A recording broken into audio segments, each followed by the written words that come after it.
Nagsagawa po ng courtesy call si DPWH Yusek Charles Calima Jr. sa pamahalaang bayan ng Binmalay kasabay ng kanyang pagbisita sa lalawigan ng Pangasinan nitong Abril 23. Nakipagpulong ito kay Mayor Pedro Pete Merera III kung saan tinalakay ang ilang mahalagang proyektong pang-infrastruktura sa bayan. Kabilang sa binisita ng mga opisyal ang bahagi ng Dagupan-Binmalay-Lingayen Bypass Road na sakop ng Binmalay. Dito inilatag ng alkalde ang ilang mungkahi upang mapabuti pa ang daloy ng trapiko sa lugar. Ayon sa alkalde, kilala ang ilang bahagi ng bypass road bilang choke point dahil sa mga intersections, kaya kinakailangan ang agarang solusyon upang hindi lumala ang sitwasyon sa hinaharap. Pumunta kami doon yan sa may kay Dumalanta Projects.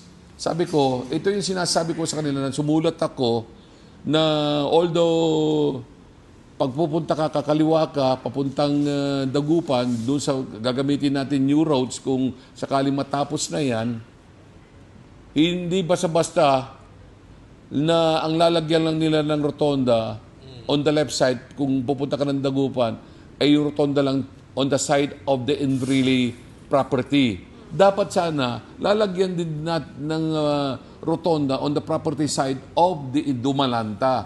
Kasi kung hindi nalalagyan yan, ibig sabihin yan, magkakaroon ng bottleneck, magiging choke point yung mismong tulay na yan dahil mayroon intersection yan sa mismong nansangaan at mayroon din tayong tinatawag na yung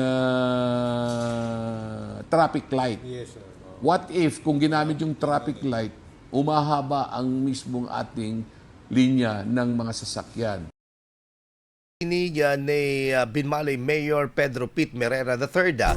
Bukod sa usapin ng kalsada, binigyang diin din ni Merera ang pangangailangan na tutukan ng mga infrastruktura sa Kailugan, kabilang ang retaining wall at dredging upang maiwasan ang posibleng pagbaha na dulot umano ng bumababaw na Kailugan, dulot ng erosion or soil erosion na pinamamadali ng alkalde bago magtag-ulan. Anong gagawin natin dyan para at least mabigyan ng diin at magkaroon at mawala yung mga erosion?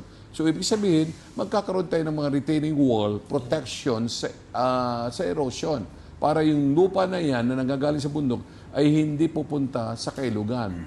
Sa dahilan, doon lahat nanggagaling, kung ano man yung daanan ng tubig, ng lahat ng passage water ng river natin, ay doon itinatambak ang mga lupa. Kaya nakikita nyo kung gaano kababaw ng ating Kailugan. So sana po ay mabigyan nyo ng pansin ito dahil pag hindi natin nabigyan, sigurado na by dating ng 2030, malalim na po ang baha sa amin.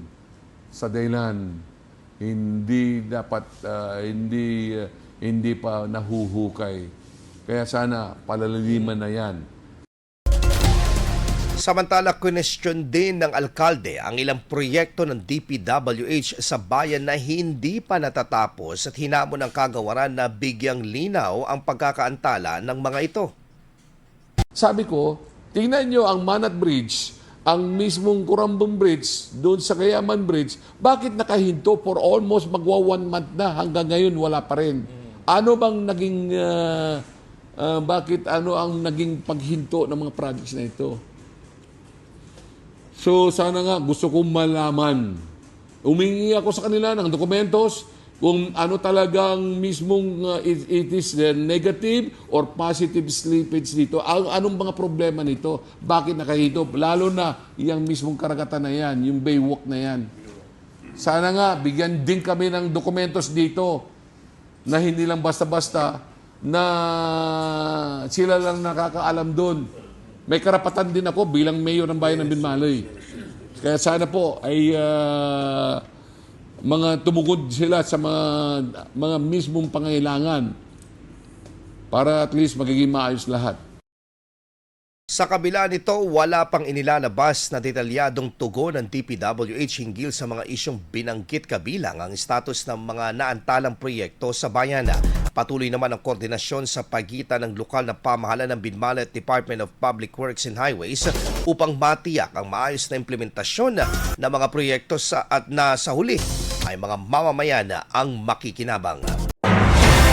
IFM News. IFM News. IFM.